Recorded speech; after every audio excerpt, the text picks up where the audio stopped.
네, 오늘은 참 우리 주님께서 기뻐하시겠습니다. 새가족이 100명 넘게 아직 통계는 안 했지만 오신 것 같고요.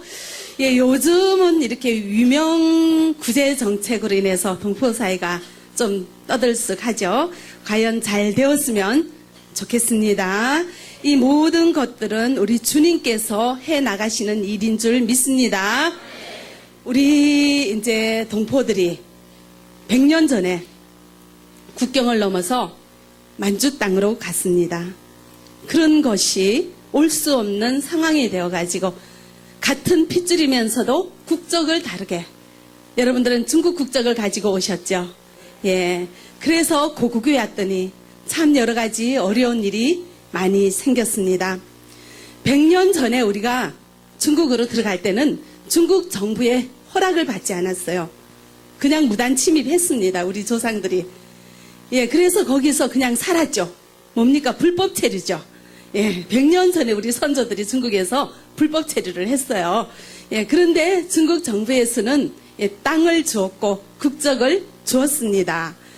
그런데 이제 우리가 고국에 왔는데요. 지금은 참 올 수 없어서 이름 바꿔서 왔는데 유명 여권자가 되었고, 좀 더 오래 살다 보니까 불법 체류자가 되어버렸습니다. 이런 우리들의 여러 가지 딱한 상황을 참 이렇게 이번 한국 정부에서 어떻게 구제해 줄지 저희들이 귀를 기울이고 집중해서 관심을 가지고 있습니다. 하나님께서 잘 되게 해 주시리라고 믿습니다.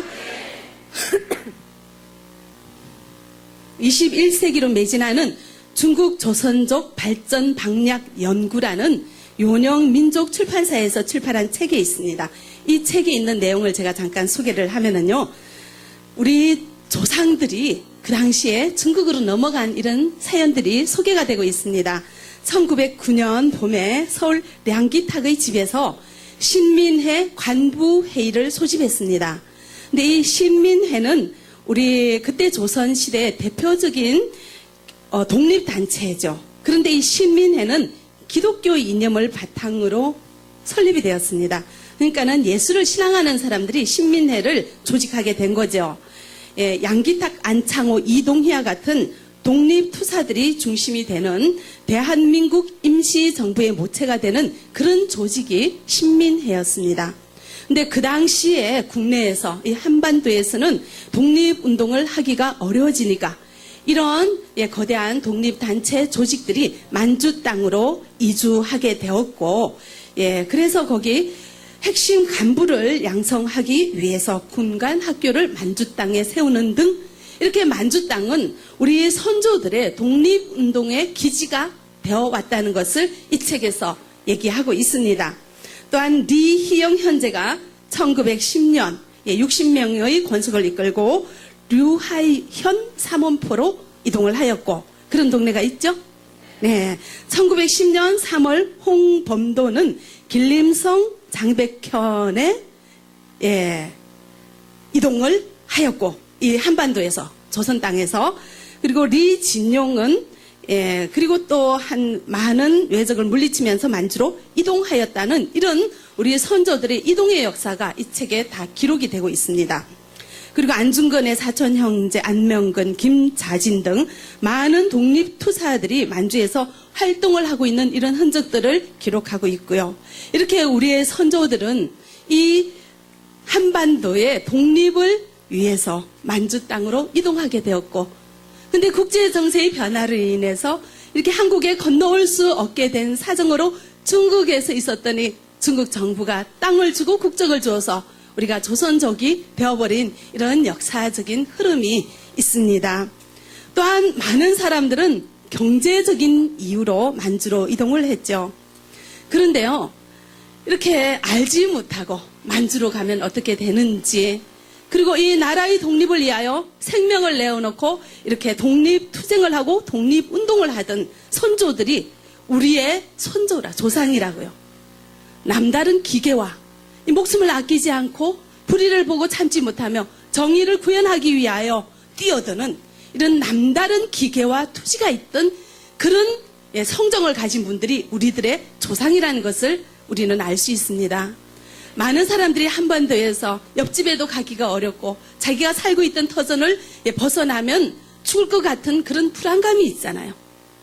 이런 모든 것들을 뒤로하고 낯선 땅으로 이동한다는 것은 남다른 기계와 모험심과 그런 남다른 성정이 있다는 것을 우리는 알 수가 있습니다. 이런 남다른 성정을 가지고 남다른 기계와 투지를 가진 선조들이 우리의 선조라는 것을 우리가 생각하면 참 자랑스러워요. 그죠? 그런 자랑스러움이 우리에게 있기를 바랍니다.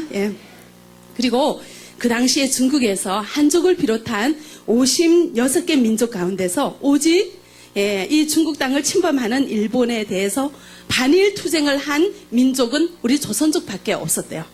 어느 누구도 일본에 대항해서 조직을 하고 자체적으로 조직을 하고 나서서 투쟁을 한 민족이 없었는데 우리 조선족은 일본 주둔군을 수백 명 쳐부신 그런 성과도 있었다고 이야기하고 있습니다.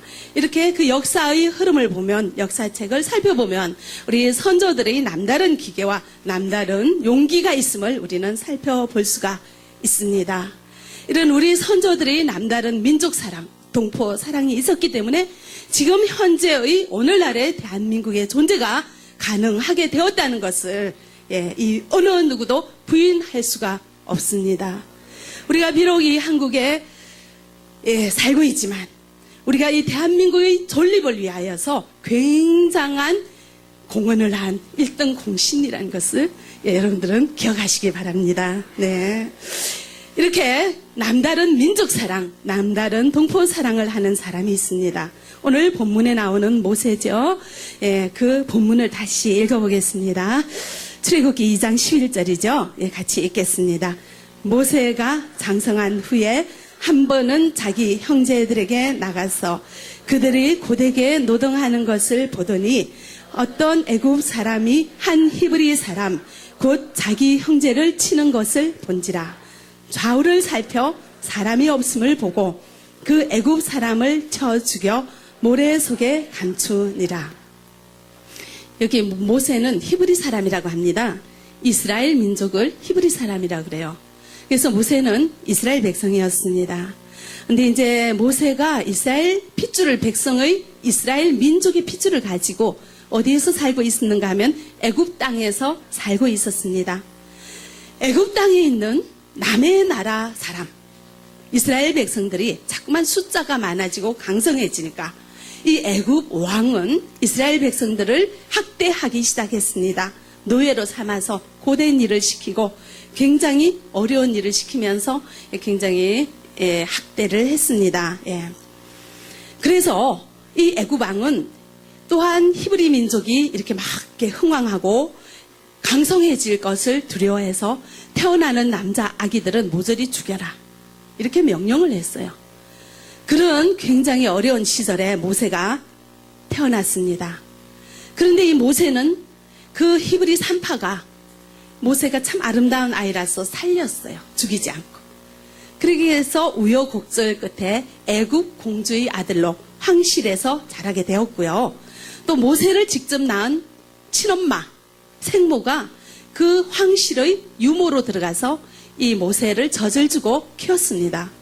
유모는 모세에게 너는 애굽 사람이 아니라 히브리 사람이다. 이스라엘 백성이라는 것을 계속 주지시키면서 민족을 잊어버리지 않을 것을 당부를 했습니다. 그래서 본인은 애굽 왕실에서 살고 있지만 이스라엘 백성인 것을 잊지 않고 큰 모세가 장성하게 되었죠. 애굽의 왕자로. 황실에서 사니까 왕자잖아요. 그러면서 어느덧 청년이 되었습니다. 그런데 자기 백성이 히브리 사람인 것을 아는 모세가 자기 민족이 참 고된 노예로서 힘들게 살아간다는 것을 보니까 얼마나 마음이 아팠겠습니까? 그래서 우연히 길에서 히브리 자기 동족을 보았는데 이 동족이 애굽 사람에게 맞는 거예요. 얼마나 마음이 아프겠습니까? 이때 모세가 어떻게 합니까? 아까 본문에 보았죠? 자기 동족을 치는 애굽 사람을 혼을 내줬어요. 그냥 혼을 내준 것이 아니라 같이 그냥 한 대 쳐버리고 그 애굽 사람을 어째요? 죽여버렸습니다. 그리고는 그 흔적을 치웠죠. 없애버렸습니다. 얼마나 혈기왕성한 왕자입니까? 그 황실에서 최고의 교육을 받고 또 무술 연말을 받잖아요. 그 최고의 힘과 최고의 기계를 자랑하는 애굽 왕자가 이 애굽 사람 하나 그냥 쳐버려서 죽여버렸다고요. 자기 성질대로, 자기 힘대로 그렇게 하는 것이 동포 사랑인 줄 알고 자기 민족을 향한 뜨거운 마음으로 그런 열정으로 그렇게 애굽 사람을 쳐 죽여버렸습니다. 어떤 마음으로 그렇게 했죠? 동포를 사랑하는 마음으로 그렇게 했습니다. 그런데 같은 동포인 히브리 민족이 이스라엘 백성들이 모세의 그런 애끓는 동포 사랑을 알아줍니까? 우리 13절을 같이 15절까지 읽어보겠습니다. 이튿날 다시 나가니 두 히브리 사람이 서로 싸우는지라 그 잘못한 사람에게 이르되 내가 어찌하여 동포를 치느냐 하매 그가 이르되 누가 너를 우리로 다스리는 자와 재판관으로 삼았느냐 내가 애굽 사람을 죽인 것처럼 나도 죽이려느냐 모세가 두려워하여 이르되 일이 탈로 되었도다. 바로가 이 일을 듣고 모세를 죽이고자 하여 찾는지라. 모세가 바로의 낯을 피하여 미디안 땅에 머물며 하루는 우물 곁에 앉았더라. 아멘.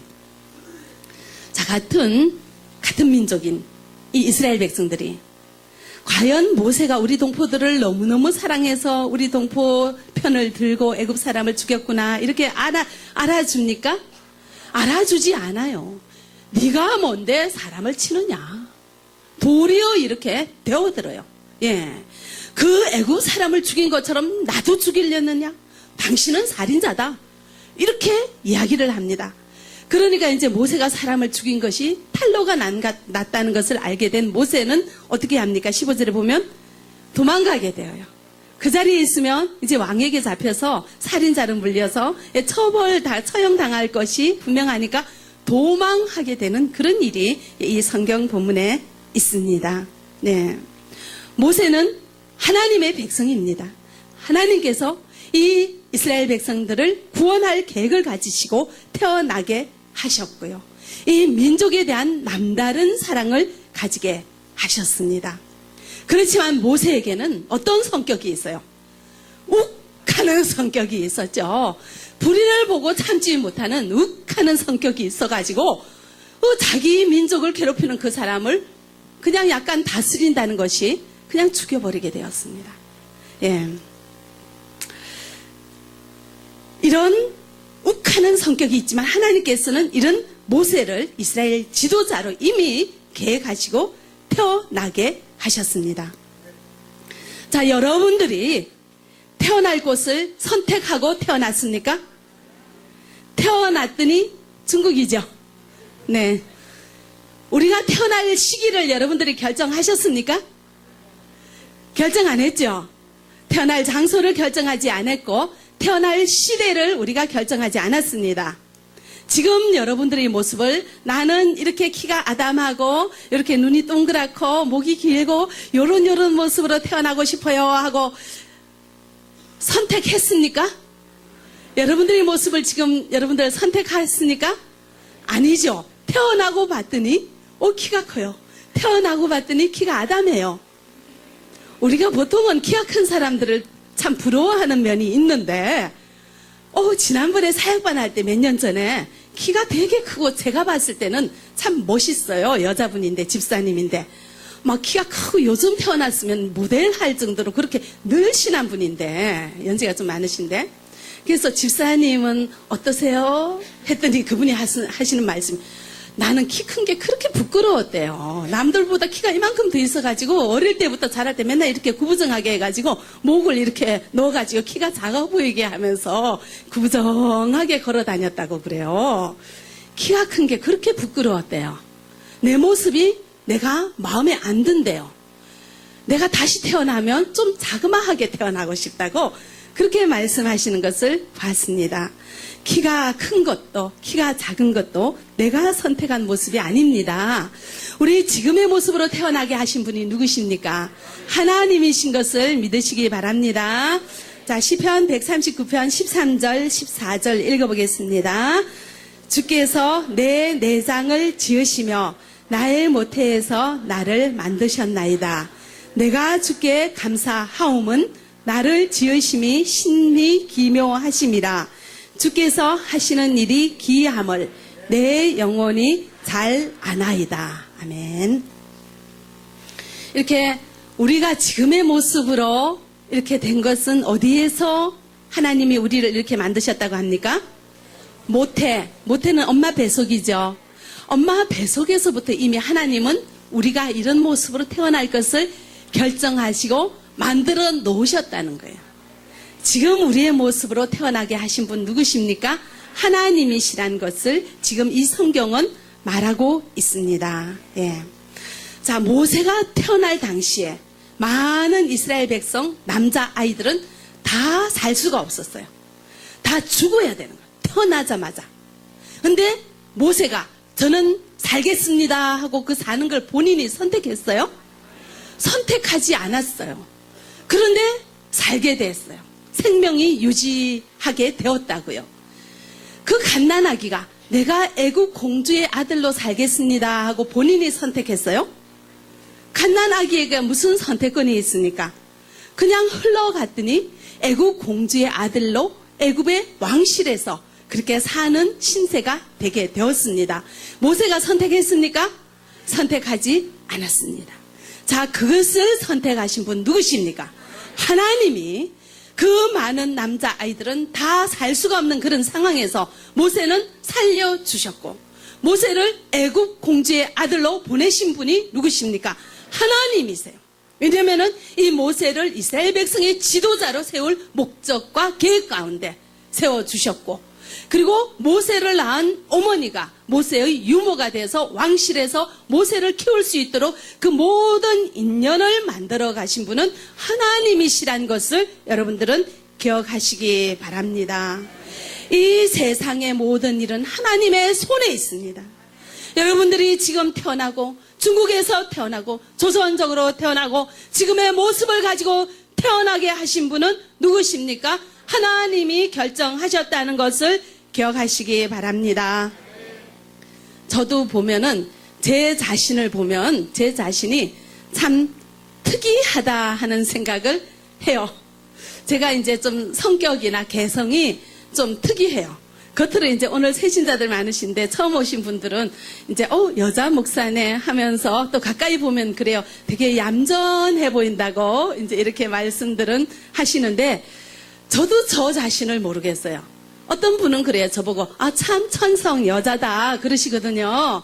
그런 여자다운 그런 이제 섬세하고 부드러운 성정도 있는데 반대의 성격도 되게 많이 있어요. 근데 그거는 평소에 나타내지 않죠. 근데 무슨 일을 하거나 뭘 하거나 하면은 그 굉장히 특이한 성정이 좀 이렇게 많이 나타나는 것을 볼 수가 있어요. 저는 보통 여자분들이 좋아하는 거를 저는 좋아하지 않아요. 근데 보통 여자분들이 관심 없는 데는 저는 엄청 관심이 많아요. 저도 제 자신을 모르겠어요. 저는 어릴 때부터 딸이 많은 집안에서 자랐고 고등학교도 여학생들만 다니는 고등학교를 다녔고 가장 여성스러운 그런 환경에서 교육을 받고 자라서 제가 그런 현모양처 우리 조선시대의 굉장히 신사임당 같은 그런 이제 많은 조선 양반이 좋아하는 그런 교육을 받고 자라서 제가 그런 줄 알았는데 살다 보니까 완전 정반대인 거예요. 겉으로 보기 다르고 속이 달라요. 그래서 이제 우리 장로님은 그래요. 저를 옆에서 보면서 야 무슨 에너지, 열정이죠. 지칠 줄 모른다고 그래요. 그런 열정이 많아가지고 지금 제가 만약에 집에서 가사 살림만 했으면 본인하고 애들은 볶여서 못 살았다는 거예요. 두 사람들을 우리 가족들을 향해서 사역을 했으면 완전 그 가족은 볶여서 못 살았다고 이렇게 밖으로 나와주는 게 가정의 행복과 평화를 위해서 얼마나 다행인지 모른다고 이 열정을 가지고 그 몇 사람들 놓고 이래라 저래라 이러자 저러자 하면은 어떻게 살겠냐고 그러면서 참 대단한 에너지를 가졌다고 또 이제 그렇게 얘기를 합니다. 제가 이런 성정을 가지고 이런 열정을 가지고 이런 모습으로 태어난 거 제가 결정했습니까? 제가 지금 동포사역을 하는 것도 제가 알았습니까? 어릴 때? 알지도 못했어요. 자, 이런 모습으로 태어나게 하시고 여기까지 이끌어 오신 분이 누구십니까? 하나님이시라는 것을 여러분들 기억하시기 바랍니다. 네. 우리 동포들도요, 불의를 못 참는 성격이 있죠. 예. 그리고 어려움을 개의치 않아요. 모험심이 대단하죠. 100년 전에 남들 자기 집 못 떠나고 집 한 칸 지키고 사는데 지푸를 털어버리고 만주 땅으로 어디로 다 그냥 이렇게 이주를 하는 그런 성정이 있고, 여러분들은 중국에서 살면서도 보세요. 러시아 가고 일본 가고 한국 가고 오늘은 러시아. 나는 어떤 집사님들 러시아에서 10년 살았다 이 얘기하면은요 너무너무 존경스러워요. 어쩜 그 러시아의 말이 통해서 해가 별로 말도 안 통했대요. 그런데 그 러시아에 가서 그렇게 살고 장사하고 북한에 가서 장사하고 이제 한국까지 오시고, 이 모험심과 용기와 기계와 투지는 세상에서 최고인 것 같아요. 예. 이런 대단한 성정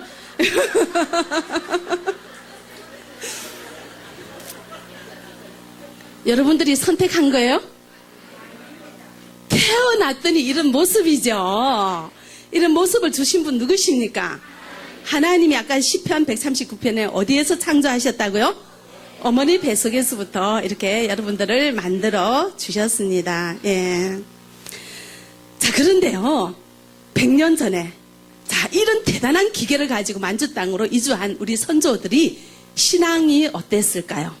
예. 그 책에 보시면은 조선족의 이주와 떨어질 수 없는 관계를 갖고 있는 것이 종교라고 이야기합니다. 우리 조선족, 이제, 료령성 민족연구 출판사에서 만든 책이에요. 이런 조선족의 이주와 떨어질 수 없는 관계가 있는 것이 종교라고 이야기하고요.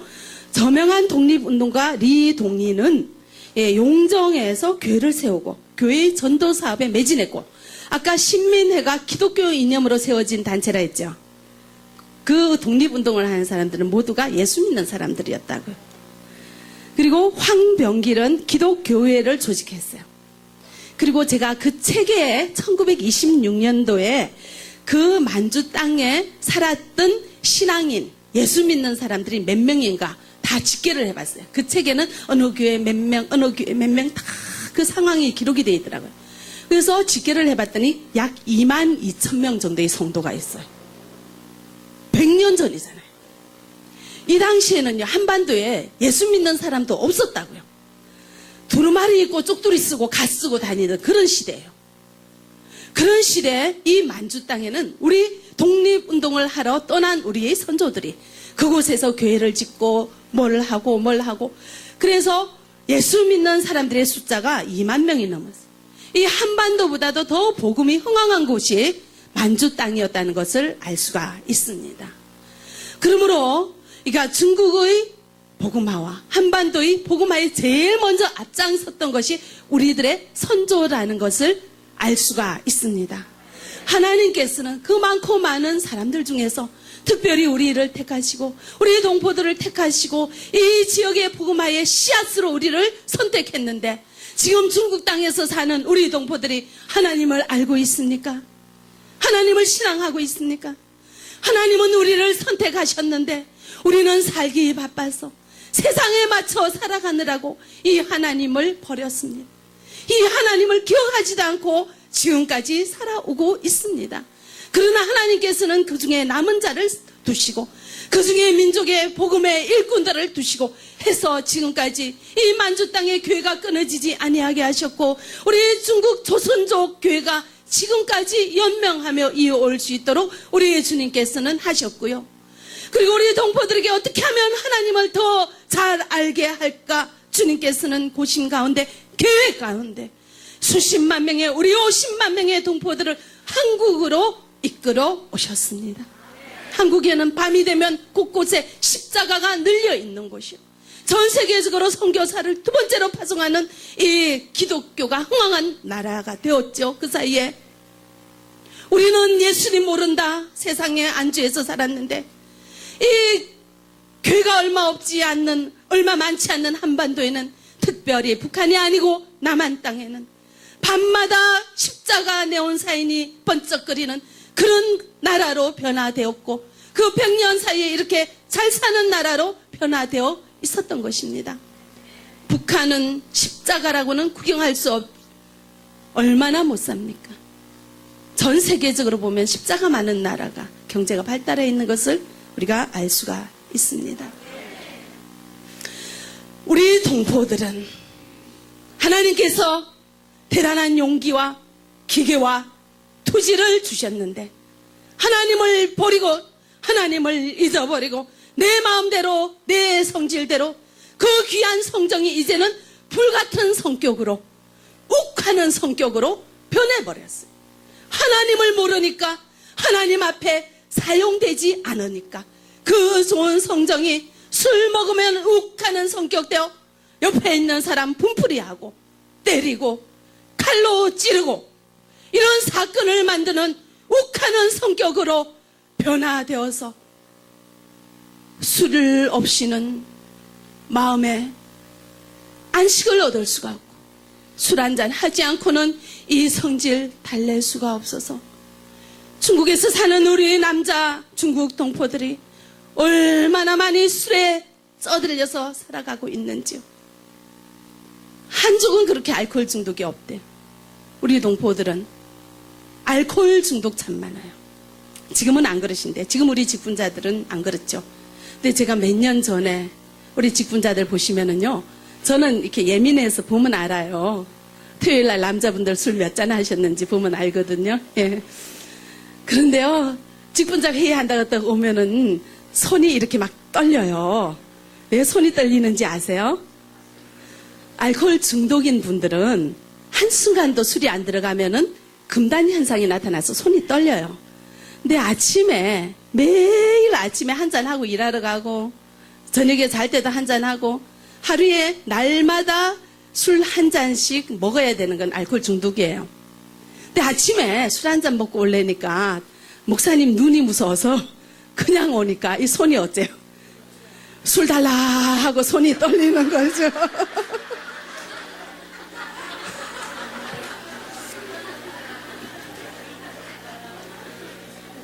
예. 그렇게 술에 쩔어서 살아가고 있다고요. 술에 쩔어서. 이 대단한 성질을 어떻게 할 수가 없으니까. 하나님 앞에 쓰임받지 못하니까 이것이 욱하는 성격이 되어서 좀 세상 말로 하면은 개 같은 성격이 돼버려서 어디 한 대 치고 싶은 이 그냥 울분이 터져 나오는 성격이 되어가지고 싸우다가 남자분들끼리 싸우다가 화가 나서 주방에 가서 칼 들고 설쳤더니 살인 미수가 돼서 지금 감옥에 있는 분들도 계십니다. 예. 이걸 보는 우리 하나님의 심정이 어떠하겠습니까? 하나님은 우리가 하나님 안에서 살아가기를 원합니다. 하나님의 영광을 위하여 살아가기를 원합니다. 그래서요, 이런 우리들을 그냥 둘 수가 없는 거예요. 자, 모세도 불같은 성격이 있다고 했죠. 그런데 자기가 애굽 왕자니까 자기 성질대로 자기 마음대로 다 하면 되는 줄 알았어요. 성질 부렸더니 살인자가 돼가지고 도망자 신세가 되어버리는 겁니다. 하나님께서는 모세를 아무리 이 나라의 지도자로 세웠지만 하나님 뜻대로 움직이는 하나님의 사람으로 훈련되어져야 되고 변화되어져야 되기 때문에 하나님께서는 모세를 광야에서 40년 동안 훈련시키십니다. 말 안 통하는 양들 보고 살도록. 얼마나 답답하겠습니까? 애굽 왕자로서 손가락 하나면은 하녀들이 와서 시중 들고 눈빛으로 말하고 손가락으로 말하고 말 안 해도 다 살 수 있는 그런 어마어마한 지위에 있던 이 왕자가 이제는 말 안 통하는 양들하고 그 양을 치는 목동이 돼서 40년을 광야에서 살게 했습니다. 왜 그럴까요? 하나님의 계획 가운데 이 사람을 지도자로 세우려면 하나님 말씀 따라 순종하는 자가 되어야 돼. 자기 성질 부리는 사람 돼서는 안 되는 거예요. 그래서 하나님께서는 40년 동안 이 모세를 훈련하셨어요.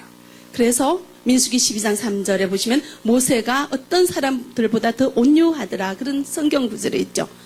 그렇게 변화될 때 하나님께서는 모세를 부르시고 이제는 이 민족의 지도자로 내어보내십니다. 출애굽기 3장 10절 우리 같이 읽어보겠습니다. 시작.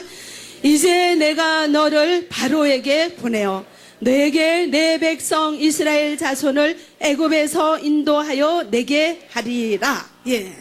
하나님께서는 40년 동안 모세를 훈련하셨어요. 온유한 사람으로 바꿔가지고 하나님의 말씀이면 죽도록 충성하고 하나님의 가라 하면 어디든 가고 하나님이 쏘라 하면 쏘는 하나님의 말씀대로 살기도 하고 죽기도 하는 하나님의 사람으로 변화되게 훈련하셨을 때 하나님께서는 모세를 부르시고 이스라엘 백성의 지도자로 보내셨습니다. 자, 지금 우리를 하나님께서는 훈련하고 계십니다. 하나님이 주신 귀한 성정을 하나님 앞에 사용하는 것을 알지 못하고 하나님조차도 알지 못하는 이런 우리 동포들을 하나님은 부르셨어요. 우리 한중사랑교회 이 자리에 이렇게 부르셨어요. 오늘 특별히 새신자가 이렇게 100명이 넘게 오셨는데 여러분들을 하나님께서는 부르셨다는 것을 기억하시기 바랍니다. 하나님이 아무리 좋은 두뇌를 주시고 아무리 좋은 성정을 주시고 아무리 많은 재능을 주셔도 그것이 하나님 앞에 훈련받아야 하는 것입니다. 그래서 하나님께서는 여러분들을 남의 집에서 묵묵히 일하도록 두십니다. 순종과 인내를 배우게 하십니다. 도리에 안 맞아도 참고 이해해주는 아량을 배우게 하십니다. 하나님 말씀이기에 억울해도 참고 하나님 말씀이기에 미워도 사랑하는 사랑을 배우게 하기 위하여 지금의 여러분들의 삶의 일터의 현장에 여러분들을 두십니다. 돈 때문에 자존심 꾸깃꾸깃 꾸겨가면서 굴욕을 참으면서 그 돈 한 장 줍기 위하여 온몸을 다 바쳐서 일에 매여 있는 하찮은 근로자의 신세로 여러분들을 부르신 것이 아니라는 것을 기억하시기 바랍니다. 그 대단한 모세도 40년 동안 말 안 듣는 양을 가지고 40년 동안 씨름하게 하셨습니다. 욱하고 불같은 성격 다 날아갈 때까지 훈련하셨습니다. 여러분들을 하나님께서는 여러분들의 직장에서 여러분들의 일터에서 훈련하고 계시는 것을 기억하시기 바랍니다. 그냥 돈만 벌기 위해서 남의 밑에 엎드려서 참느라고 심장이 터지고 골이 빠개지고 혈압이 올라가며 자존심 구겨가며 굴욕을 삼키면서 여러분들 살도록 그냥 두지 않으셨다는 것을 기억하시기 바랍니다. 그것을 알지 못해서 이 성질 참느라고 술 한 잔 두 잔 날마다 먹지 않으면 안 돼서 알코올 중독되고 알코올 중독된 남편 큰사하기 어려워서 아내는 도망가고 아들은 집 나가고 가정이 파괴되고 불행이 찾아오는 우리 동포덕의 현실을 여러분들 볼 수 있기를 바랍니다. 주님을 모르고 살아가는 주님께서는 우리를 사랑하셨는데 주님께서는 우리를 부르셨는데 이런 하나님의 사랑을 알지 못하고 방방곡곡해서 남의 밑에서 일만 하는 처량한 신세가 되어 살고 있는 우리 많은 동포들을 여러분들은 바라볼 수 있기를 바랍니다. 내 인생의 시작과 끝은 내 손으로 할 수가 없습니다. 지금의 내 모습 내가 선택한 것 아닙니다. 누가 하셨습니까? 하나님이 하셨습니다. 하나님이 우리 인생의 주인 된다는 것을 여러분들 기억하시기 바랍니다. 우리를 이런 모습으로 지으신 하나님께서는 오늘도 우리를 사용하기를 원하십니다. 하나님 나라를 건설하기 위하여 사용하기를 원하십니다. 어떤 분들은 이럽니다. 우리 동포들이 예모가 없어. 우리 동포들이 수평이 없어. 이런 말을 할 때 제가 참 가슴이 아파요. 우리 동포가 형편없다는 거잖아요. 자기 자신을 형편없다고 스스로 얘기하면 누가 우리를 귀하게 생각합니까? 어제 우리 상담 교육 시간에 배웠죠. 내가 나를 싫어하면 누가 나를 좋아합니까? 우리 스스로 우리의 생각을 바꾸시기 바랍니다. 우리는 대단한 성정을 가지고 대단한 용기와 대단한 기계와 대단한 토지를 가진 이 세상에서 둘도 없는 뛰어난 민족이라는 것을 여러분들 기억하시기 바랍니다. 근데 왜 이렇게 어렵게 살고 있습니까? 하나님 손 밖에 있기 때문에 그렇다는 것을 여러분들 기억하시기 바랍니다. 이제 우리는 먼저 믿은 자 되었습니다. 우리는 나아가야 되겠습니다. 우리 동포들에게로 나아가야 되겠습니다. 많은 동포들을 주님께로 이끌어 오시기 바랍니다. 우리 주님 가라 하시는 곳이면 여러분들 어디든지 가시기 바랍니다.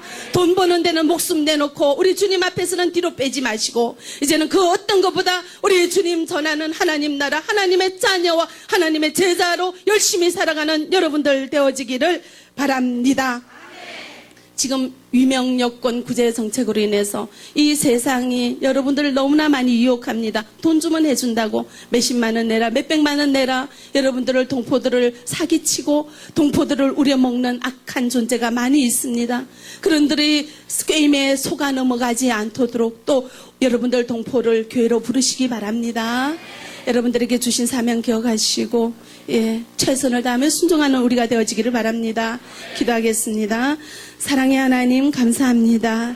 저희를 지금의 이 모습으로 지으신 주님의 목적은 오직 주님의 영광을 위하여 주님의 나라를 위하여 우리를 지으셨는데 하나님을 알지 못하고 세상에서 방황하는 우리 너무나 많은 동포들이 있습니다. 그들에게 가서 우리의 하나님을 증거하는 우리가 되어지게 역사하여 주시옵소서. 우리의 대단한 재능과 성정과 우리의 모든 것들이 주님 안에서 주님 앞에 훈련받아야 사용되어지니 우리 주님 안에 들어오는 모든 동포가 되어지도록 우리가 나아가서 동포들에게 복음을 증거하는 우리들의 삶이 되어지게 역사하여 주시옵소서.